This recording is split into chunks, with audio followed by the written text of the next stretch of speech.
Você vai mesmo assistir aos Jogos da Copa? Do que realmente se trata a Copa do Mundo de Futebol? Há algo de espiritual por trás do futebol e os cristãos podem tomar parte nele? Este é Henrique Berg. Ele foi um pastor, missionário e administrador adventista que dedicou mais de 36 anos ao serviço de Deus em diferentes países. Atuou no Brasil, Moçambique, Peru e na liderança da Igreja Adventista para a América do Sul. Na altura em que era presidente da Associação Paranaense, escreveu em maio de 1978 para a Revista Adventista. E o que estava acontecendo em 78? A Copa do Mundo de Futebol. O título do artigo do pastor Berg era Campeonato Mundial de Futebol. O seu artigo vai ao ponto, mostrando que não deveríamos ver os jogos do Brasil. Não é algo celestial, mas terreno. Ele foi feliz ao começar mostrando o engano que há no futebol. Abre aspas. O jogador domina a bola, faz de conta que vai e não vai, que chuta e não chuta, engana, dribla, avança, ataca, supera e a multidão aplaude, vibra e delira. A pau de quem? Aquele que melhor soube iludir, enganar, sobrepujar e derrotar. Características de quem são estas? Que posição adotaremos nós, adventistas sinceros que queremos ser, em face de mais um campeonato mundial desse jogo? Ele ainda ponderou. Alguém nos diz, eu não sou apaixonado pelo futebol. Apenas quando o Brasil joga, sabe, é uma questão de patriotismo. E a gente fica pensando que sentimento de patriotismo é aquele. Será que o sentimento patriótico terreno deve levar-nos a cultivar o gosto por aquilo que não existe no céu? O fato de torcermos pelo Brasil não nos levará depois a defender também as cores de uma agremiação local? E não acabará também tornando-nos apaixonados por aquilo que abandonamos por ocasião de nossa conversão? Não podemos pretender o céu enquanto implantamos em nossa natureza o fintar, iludir, competir, derrotar. Ele também escreveu sobre o despreparo para o céu que o futebol exerce. Que efeito educativo permitiremos que esse campeonato exerça sobre nós? Render-nos-emos às suas emoções para finalmente descobrir que nos inabilitamos para o céu?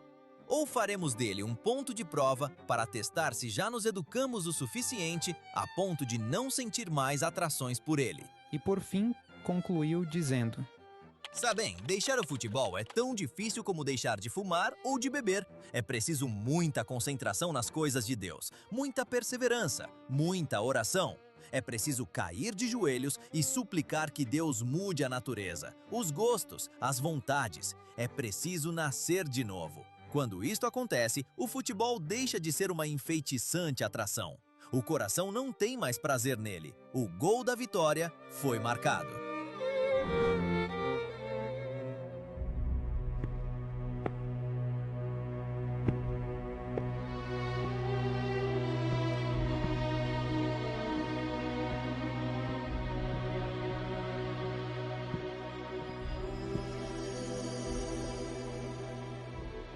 Eu quero dizer uma coisa pra você, querido cristão que me assiste, protestante, evangélico. Deixa eu dizer um negócio pra você. Se o futebol está ocupando o primeiro lugar no seu coração, ele é o seu ídolo. Idolatria não é apenas se ajoelhar diante de uma imagem, você pode estar se ajoelhando diante de 90 minutos de jogo. Sim, aquele jogo pode ser o seu ídolo. Sim, se o jogo ele ocupa o primeiro lugar no seu coração. Mas pastor, como é que eu posso saber? Eu dei os exemplos.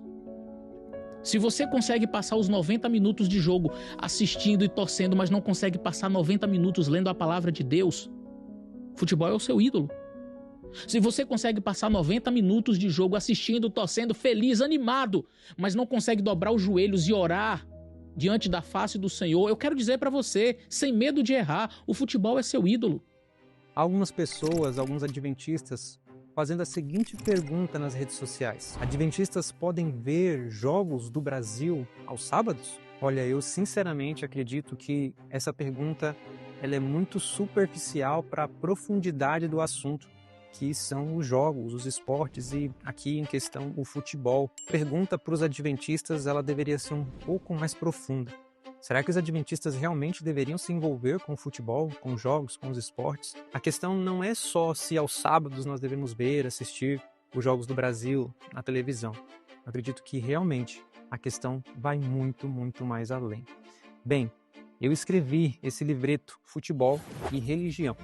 Você deve ter acompanhado uma série, nós temos uma série de estudos aqui no YouTube, falando sobre a origem do futebol e também como que ele impactou o adventismo, como que ele moldou as nações, tornando-se um ídolo das nações. E veja, a questão de fato vai muito mais além e ela é muito mais profunda do que nós imaginamos. Agora está acontecendo a Copa do Mundo, já aconteceu aí a abertura da Copa e agora de maneira singular essa abertura foi em 3 países, no México, no Canadá, nos Estados Unidos. Houve toda uma questão espiritual por trás disso. A cerimônia de abertura da Copa 2026 é na verdade um grande ritual. O troféu foi colocado em cima de uma pirâmide maia, justamente porque em um local como esse eram feitos sacrifícios humanos. Essa cerimônia é na verdade um ritual de sacrifício codificado. 11 degraus de cada um dos lados. Em 3 lances já encontramos a assinatura maçônica com o número 33. Um claro ritual dedicado ao próprio bode. Esse cantor nigeriano que se apresenta com a Shakira traz o código em seu nome. Burna Boy. Se lermos separadamente, conseguimos entender em inglês Burn a Boy, ou seja, queime um garoto. Uma referência subliminar aos sacrifícios feitos a Moloque, onde se queimavam bebês ou crianças, porque a elite continua com os mesmos rituais de Epstein de forma disfarçada. Na taça, nós temos um dos símbolos que o FBI considerou um código utilizado para a pedofilia. A espiral representa o abuso sexual de crianças. Estão escancarando os códigos de forma subliminar diante dos olhos do mundo, e é por isso que vemos figurantes batendo tambor em cima desses códigos. E muitos deles estão dançando com um dos olhos vendados, representando o símbolo do One Eye, assim como Belinda, que deixou claro quem está por trás de tudo isso, fazendo o gesto da pirâmide com o olho de uma forma escancarada. E ela representa muito bem isso, pois em seus clipes não esconde nada. Está lá sentada no trono de Bafomé, em cima de um piso que demonstra a dualidade do xadrez maçônico, o preto e o branco, e também a possessão demoníaca. E é por isso que temos Labubus aparecendo na cerimônia, pois representam o demônio Pazuzu. E enquanto isso, muitas pessoas comemorando e se entregando para todo esse ritual. E o que eu quero agora tratar com vocês é realmente da profundidade que há por trás de tudo isso que está acontecendo agora. Se você é adventista e está nos assistindo, ou se você é cristão também, pare para pensar agora de fato. Vamos analisar junto aqui algumas questões. Para nós começarmos, nós cremos no dom profético, né, que se manifestou na pessoa de Ellen White, e os esportes e os jogos, ela traz algumas definições do que ele significa, do que ele é de fato. E primeiro, ela mostra que os jogos, os esportes, eles são uma espécie de idolatria. Ela também diz que eles servem para desenvolver os atributos e espírito de Satanás. Ela ainda diz que é uma perda de tempo se envolver com os jogos, com os esportes e com o futebol também. Eles são uma distração. Eles neutralizam a influência do Espírito Santo, afastam da vigilância e oração. Não são para a glória de Deus, alimentam o egoísmo, representam a mente do inimigo, despreparam para receber o selo de Deus e, por fim, ela mostra que entristecem a Jesus Cristo. Então, de fato, os esportes, o futebol, ele tem uma influência muito perigosa para nós cristãos, para nós adventistas do sétimo dia. Aqui no livreto eu coloquei algumas citações de Ellen White e também citações do livro do Gabriel Estevão. Esse livro aqui, Resgatado do Reino das Trevas.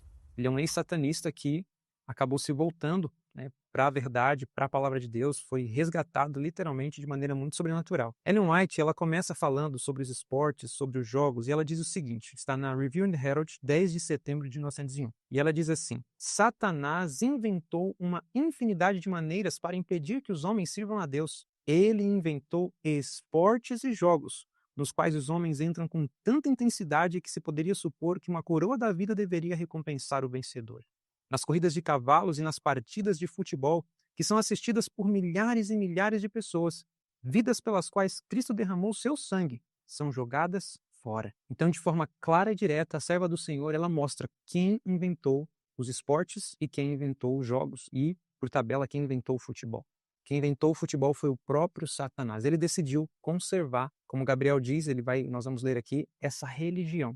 A maior religião desportiva do mundo. E agora aqui mais à frente, nós temos uma citação do Gabriel Estevão, que aqui no livro está na página 122, que ele diz o seguinte: essa é uma religião muito antiga e é uma homenagem e adoração ao Deus da guerra e da fertilidade, que já vem de muito longe e só se renova de geração em geração. Então aqui fica claro que o futebol é uma religião. E se a palavra religião vem da palavra religare, que significa ligar, então quando a gente entende que foi Satanás que inventou o futebol e você começa a assistir ou a praticar o futebol, você está se ligando com aquele que inventou o futebol. E quem inventou o futebol? O próprio Satanás. E por isso que Ellen White fala que aqueles que se envolvem nos esportes, quem se envolve no futebol, seja assistindo ou jogando, ele está recebendo os próprios atributos, o próprio espírito de Satanás. Percebem como isso é muito sério? E vejam, a gente colocou um vídeo aqui no canal agora recente. São 2 doutores da Weimar University dos Estados Unidos, onde eles destrincham sobre essa questão, mostrando ali claramente, né, dentro do espírito de profecia, como que o futebol, ele realmente, dentro da igreja adventista, acabou minando um reavivamento que estava acontecendo ali na década de 1890, 91, 92, 93. Então, Satanás usou isso como um instrumento, uma estratégia para minar um avivamento que estava acontecendo dentro da igreja adventista. We had the greatest growth in Adventism between 1890 and 1895. And Ellen White even said that the drops of the latter rain estão começando a cair e estamos próximos da segunda vinda. Pensamos na lei dominical no futuro. Então perceba como a questão é séria, como de fato o futebol ele é algo terrível. E aqui eu quero ler esse texto aqui, que também é do Gabriel, que ele vem dizer algo aqui que é tremendo. Agora nós estamos vivendo a Copa do Mundo. E eu quero fazer um apelo para você, para que você, à luz de tudo isso, não se envolva com o futebol, não se envolva, não assista os jogos da Copa, não venha perder o seu tempo com essas coisas agora. Veja bem aqui o que o Gabriel diz. Antes desses grandes eventos esportivos, alguma coisa acontece. E acontece justamente para que você se prenda a eles, a sua atenção esteja voltada para eles. Vejam só o que o Gabriel diz. Antes de qualquer campeonato da mesma religião, ou seja, do futebol, os campos, que ele coloca aqui como santuários, ou todos os espaços onde devem ser realizados os acontecimentos, são consagrados aos espíritos como santuários de adoração. Com o quê? Ele vai mostrar. Com derramamento de sangue de pessoas inocentes. Os espíritos abençoam os campos com a finalidade de persuadir, convencer e hipnotizar mais fãs ou adoradores para a sua religião. Isso daqui é muito sério. Quando nós formos ver a abertura da Copa, nós vamos ver que ali houve invocação de espíritos, houve uma consagração para os espíritos. Muitos artistas da indústria da música estavam ali fazendo seus gestos, mostrando realmente de onde eles são, a quem eles estão servindo ali. E perceba, Gabriel mostra que esses campos, esses santuários de adoração, eles são consagrados com o derramamento de sangue de pessoas inocentes. Então, quando você se assenta para assistir um jogo do Brasil, ou seja, de que outro país que seja, você está assistindo a custas de pessoas inocentes que morreram para que aquele evento fosse consagrado. Você percebe como isso é sério? Por isso que Ellen White fala que Jesus se entristece com isso. E um dos episódios que são assim dos mais terríveis é quando Ellen White fala que aqueles que estão se envolvendo com os esportes, eles não estão preparados para receber o selo de Deus. A citação que eu vou ler para vocês agora está na carta 47 de 1893. E Ellen White, ela começa dizendo o seguinte: por favor, leiam Ezequiel 9.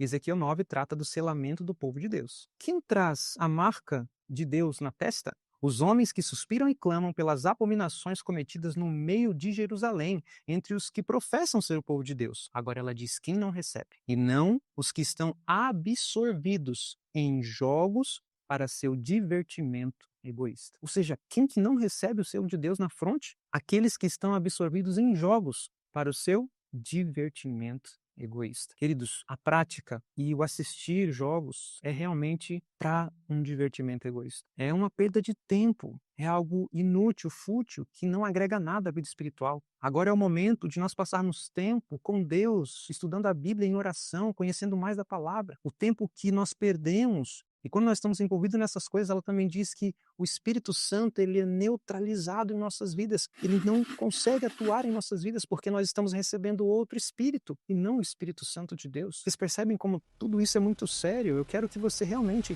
ou nós cremos ou nós não cremos no Espírito de profecia. E o Espírito de profecia é o testemunho de Jesus. É Jesus falando conosco. É Jesus falando, olha, se você estiver envolvido, absorvido em jogos, no futebol, na sua casa, assistindo isso, queridos, e o pior é que nós estamos promovendo isso nas nossas escolas. Nós, como igreja, estamos promovendo isso. Nós estamos promovendo isso em nossas instituições. Misericórdia. Nós não devemos assistir aos jogos do Brasil nem no sábado e nem em nenhum outro dia. Nós podemos, de fato, porque tudo nos é lícito, mas nem tudo nos convém. E Deus está mostrando, isso não nos convém. Os jogos, o futebol, não nos convém.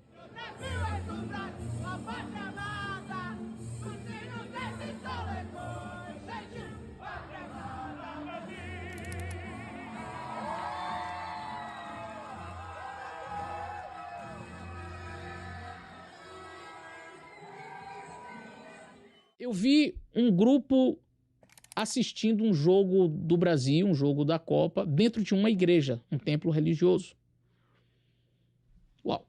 Nós, na nossa série de vídeos, nós mostramos que a origem do futebol, ela é pagã, e ela não só é pagã, mas ela foi desenvolvida ao redor do mundo por meio dos esforços do catolicismo, da Igreja Católica, de católicos e depois da própria Igreja Católica, e os maçons, e por aí vai. Então, de fato, não é algo para nós, meus irmãos, não é algo para nós. Eu sei que talvez seja uma paixão para você, é algo que você goste muito, talvez você está falando, quem é esse que está falando sobre esse assunto? Por que ele está falando de algo que eu gosto? Por que Ellen White está falando do futebol? Será que, aí alguns vão falar, não, é do futebol americano, e vão falar, não, mas Paulo na Bíblia, ele fala sobre os esportes dos gregos, mas ele em nenhum momento ali estava defendendo, queridos. Na nossa série nós deixamos isso tudo muito claro. Então, leve tudo isso em oração, analise tudo isso melhor, por favor. Não estão tentando esconder mais.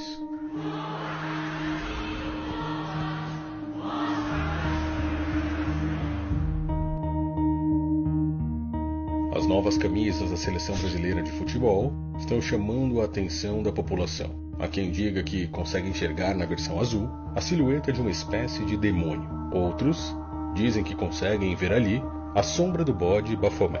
Conseguimos enxergar coisas que vão muito além do que simplesmente jogos de futebol. Bora, Brasil! Chegou a hora! Não, peraí, para tudo.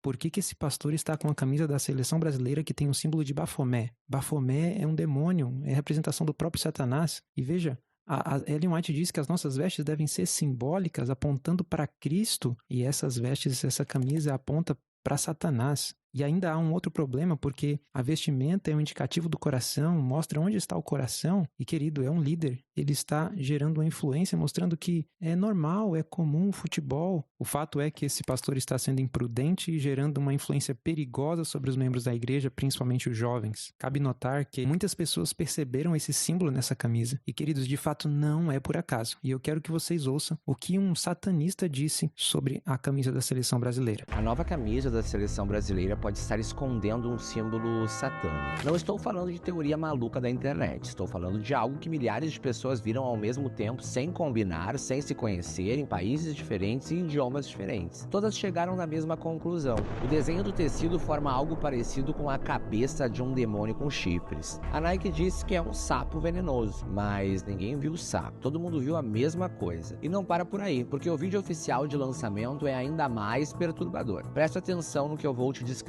O vídeo começa com um canarinho amarelo preso numa gaiola e a música muda, fica pesada, sombria. E o canarinho, o símbolo do Brasil há muitas décadas, começa a se transformar e vira um corvo de olhos vermelhos. E isso não foi um erro de edição. No mundo espiritual, trocar um pássaro de luz por um pássaro das trevas é uma das imagens mais antigas que existem para representar uma troca de energia. Isso aparece em livros de magia medieval. E colocar isso num vídeo oficial da seleção brasileira para ser visto por 200 milhões de pessoas, Bafomé está estampado no manto da seleção que vai ser vestida pelos jogadores, torcida por bilhões, carregando a emoção de uma nação inteira durante um mês. Quando todo mundo vê a mesma coisa ao mesmo tempo, sem combinar, sem conhecer, em lugares diferentes do mundo, isso não é imaginação, isso é reconhecimento. Agora eu te pergunto, você vê um demônio nessa camisa ou ainda acha que é coincidência ou um sapo venenoso?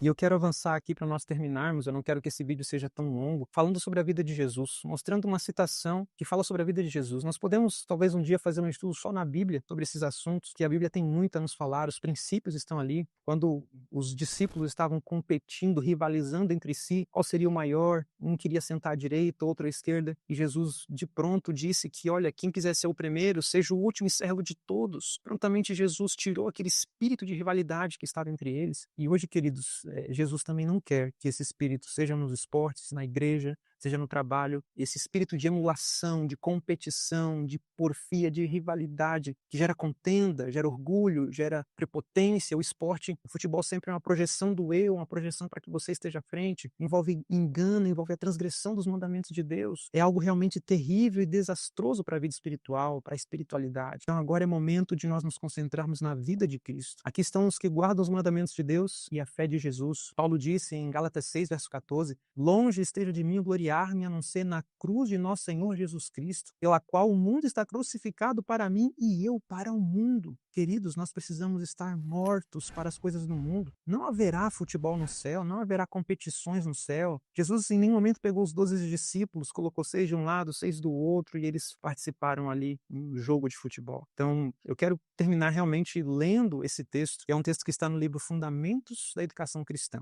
Não consigo encontrar nenhum caso na vida de Cristo que demonstre haver ele dedicado tempo a jogos ou diversões. Ele era o grande educador para a vida presente e futura. Não tenho conseguido encontrar nenhum caso em que ele tenha ensinado os seus discípulos a empenharem-se na diversão do futebol ou em jogos de competição, a fim de fazerem exercício físico. E, no entanto, Cristo era nosso modelo em todas as coisas. Vocês percebem? A vida de Cristo é a vida que, conforme João capítulo 1, a vida de Jesus ela é a luz dos homens e ela é a vida que ilumina todos os homens em suas trevas. E Jesus mostrou na sua vida que nada de jogos ou diversões, nenhum tempo da vida dele foi dedicado a jogos e diversões. E aqueles que são seguidores de Cristo, eles vão seguir esse mesmo caminho que Cristo trilhou para nós. Então, meus amados, eu faço esse apelo. Eu não sei se você já assistiu o primeiro jogo da Copa, mas se você já assistiu, se você assistiu, não assista mais. Decida não assistir mais. Em nome de Jesus Cristo. Não se envolva com isso, porque esses campos, esses estádios, eles foram consagrados pelos Espíritos, com sacrifício, com derramamento de sangue inocente. Ali os rituais foram feitos na abertura desses jogos. Tudo isso para convencer, para atrair mais pessoas e para hipnotizar as pessoas. E se nós estivermos nos envolvendo com isso, nós vamos estar nos afastando cada vez mais, nossa fé se esfriando. E, queridos, se você ainda acha que é correto, isso apenas revela que nós estamos na condição de Laodiceia, mornos. Nós não conseguimos ver, não conseguimos enxergar a questão espiritual que está por trás de tudo isso.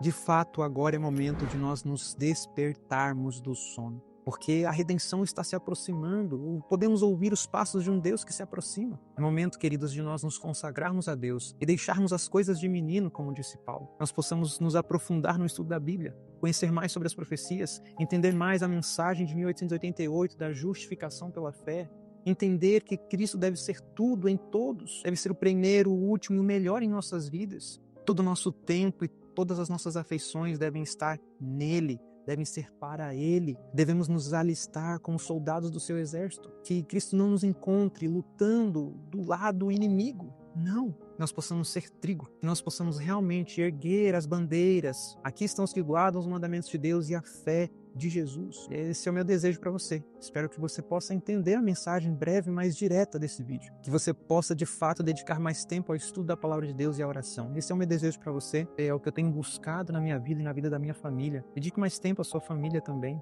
Eu quero pedir, em nome de Jesus, que você curta esse vídeo, compartilhe com mais pessoas, para que mais pessoas possam ver esse vídeo nesse momento, enquanto a Copa do Mundo está acontecendo. Porque isso daqui é um apelo, não meu, porque foi Jesus que me moveu a fazer isso aqui, para que você possa mandar para outras pessoas e outras pessoas possam ver e possam ser despertadas nesse momento tão importante. Então eu vou estar aqui em oração e que Deus te abençoe.